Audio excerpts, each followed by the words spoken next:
What's on, ladies and gentlemen? My name's Ross, I like games, and today we have got the final leader that we need to have a chat about from OP-08, which means we can now talk about all the leaders from OP-08, and I, for one, am absolutely delighted. And I also think, and I feel pretty confident with this prediction, nobody predicted this final leader was going to be Kalgara. I'm not saying not many people predicted it. I don't think a single solitary person was like, oh, Kalgara. Obviously. If anyone's wondering, flashbacks from Sky Island. If that's where you're going here. Sky Island flashbacks. But what we've got here is a Shandora Warrior and Sky Island, and just straight off the back, we are going to have to compare this to a Nell, because it's a mono-yellow leader that is Sky Island. You have been warned.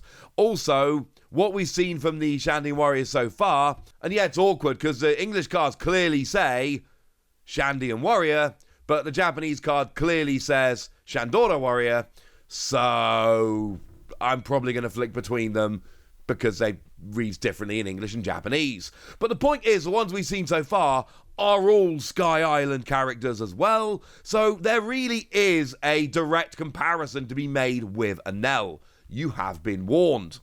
So what we've got here is a mono leader, 5,000 power, 5 life, Don X1. When attacking, you may play a Shandora Warrior from hand with a cost equal to or less than the number of Don you control. But if you do, you have to put the top card of your life into your hand. Oh.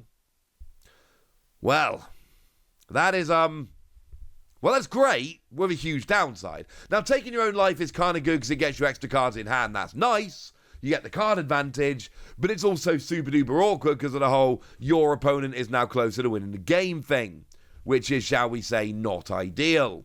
But if you can play a couple of extra characters throughout the game, it's probably going to end up being worth it, not to mention the potential hand advantage in the early game and the fact that you can, like, legit just play a 10 cost for free here. If we get a 10 cost, you can play the 10 cost for free. Because so far we've seen a few Shandy and Warriors here, and they're fine. But they're not ones that have generally seen a huge amount of play. Now, in OP-06, we got Kamakiri. Activate main once per turn. Place a stage of a cost of 1 at the bottom of the owner's deck to KO up to one of your opponent's characters of a cost of 2 or less. Great if you can keep that stage in play. We got Gembo in OP-06, but that's just a vanilla character. It's nothing special. We got Brahman in OP-06. Activate main once per turn. You can place a stage of cost of 1 at the bottom of the owner's deck to rest an opponent's character of a cost of 4 or less. Yeah, you may notice these are actually really reliant on the whole stage of a cost of 1 thing. We had Raki, who gets blocker as long as you've got another Shandy and Warrior in play. And to be fair, the 1-cost blocker is really nice. And then you've got Wiper here that on play, you place a stage 1 of a cost of 1 at the bottom of the owner's deck. Look up to 5 cards on top of your deck, find an upper yard or Shandy and Warrior card, add it to your hand, place the rest at the bottom of your deck in any order. So basically, lots of stage with a cost of 1 skills going on, and a bunch of characters which frankly haven't really done very much. So look, yeah, they could end up being really good, but right now we need to see more of these to really give a proper look at how good the character is. I do really like playing characters for free. I think that's good, but you know who else can play characters for free? Arlong. Arlong plays characters for free. Anyone getting excited about Arlong? Because I got excited about Arlong when I first saw that character, and I'm like, yeah, I can play characters for free. This sounds really good. Arlong's going to be great. We all know how Arlong turned out, don't we? Yes, we do. And that was just when attacking pay 1. Although admittedly there were other limiting factors there, but still, boo. So, that's the new leader, but we've also got all the other leaders that we can have a little bit of a look at, and I still believe 2 of them rise above the others.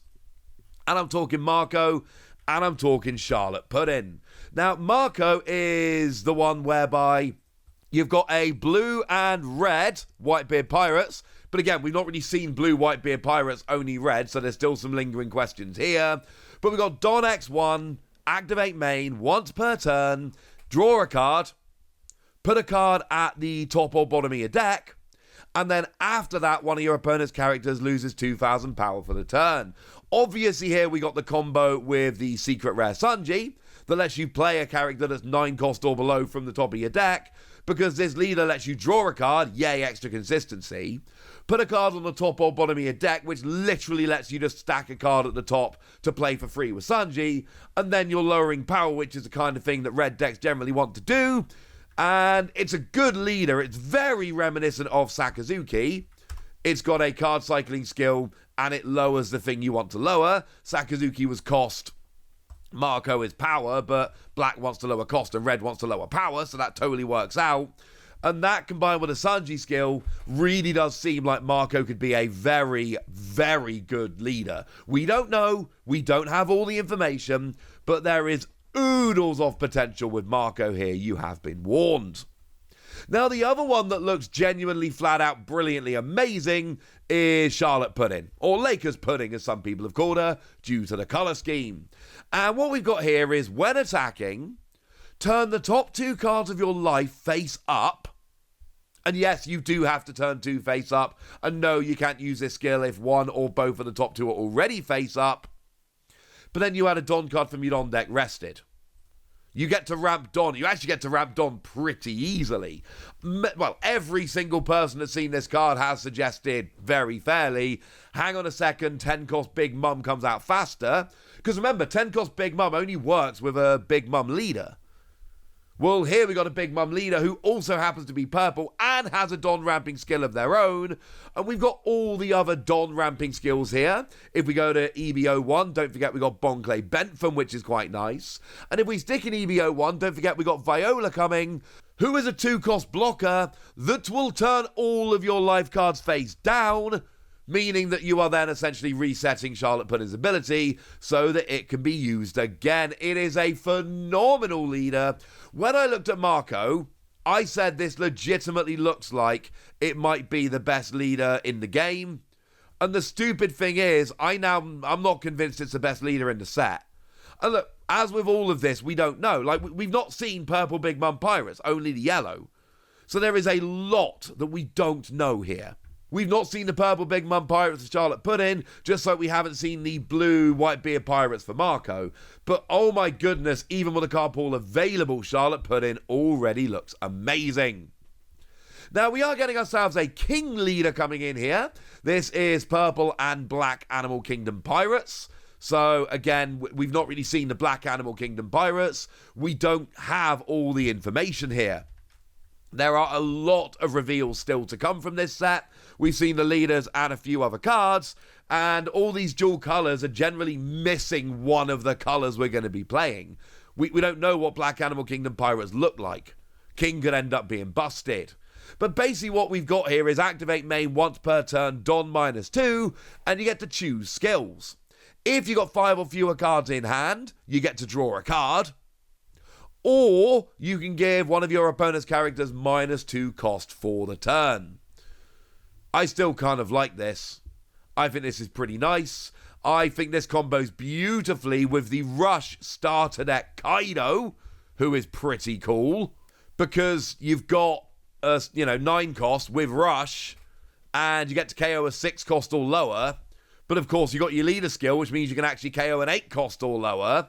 And then you've got Don ramping skills, so you can essentially Don minus with your leader, but then go back up to 10 Don with your purple Don ramping skills, and then play stuff like Suru to bring someone down by a cost of 2, but then you've also brought them down by a cost of 2 with your leader skill, and as long as you can ramp your Don after your leader skill, use your leader skill, use your purple skills to ramp back up to 10 Don, and then, oh look, you've then got 10 Don available for Suru and Kaido after having lowered someone's cost by 2, and you can KO a 10 cost on play while also having a 10,000 power character with Rush. I'm just saying there are fun combos that can be made with this leader. And your last dual colour leader is Tony Chopper, who right off the bat, as it stands at the moment, does look not that inspiring. I'm not very hyped about the Chopper leader. If you are, let me know in the comment section as always. But we've got activate main once per turn. You can choose 3 of your animal or Drum Kingdom characters and give them 1 rested Don each. It's fine, like attaching 3 rested Don is still a very nice skill, but I'm kind of glad they showed Chopper off early in the OP-08 reveal cycle because, yeah, I don't necessarily think it holds up to some of the other ones we've seen. Could be wrong, of course. And again, we've not seen any Drum Kingdom characters. So there's an awful lot of missing information again from this leader. When a lot of these characters start getting revealed, this could absolutely change our opinion on these leaders. I might go back when we've had the majority of OP-08 revealed and see if our opinions on any of these leaders have changed. That could be a fun thing to do. And then finally, the last leader is Carrot, a mono green leader, 5,000 power, 5 life, and activate main once per turn.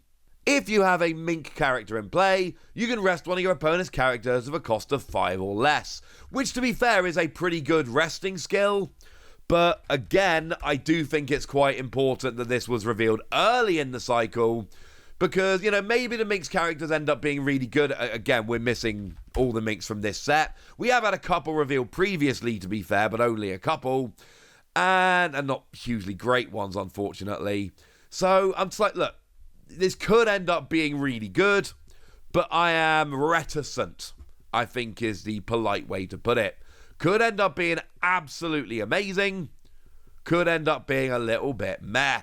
For me, it really is Charlotte Pudding and Marco that I think are the best leaders, and I think the potential with King is very, very good. The other 3 I am not so high on, but as I keep saying, we've not seen all of OP-08 yet. There are a lot of characters to be revealed from OP-08. Maybe we don't need to judge right this second. For now, I've shown you all the leaders. I want to know what you think about all these leaders, so go nuts in the comment section, but be nice! And then make sure you like this video, subscribe to this channel, follow me on Twitter at TheWasi. That's where we talk about One Piece and a bunch of other card games. And please do consider checking out patreon.com/PTCG Radio, where you can support the channel, get some bonus podcasts and all kinds of fun things. But by far the most important thing as always, look after yourselves till next time, would ya? Thank you very much for watching. My name's Ross, and you've been watching Wasi Plays.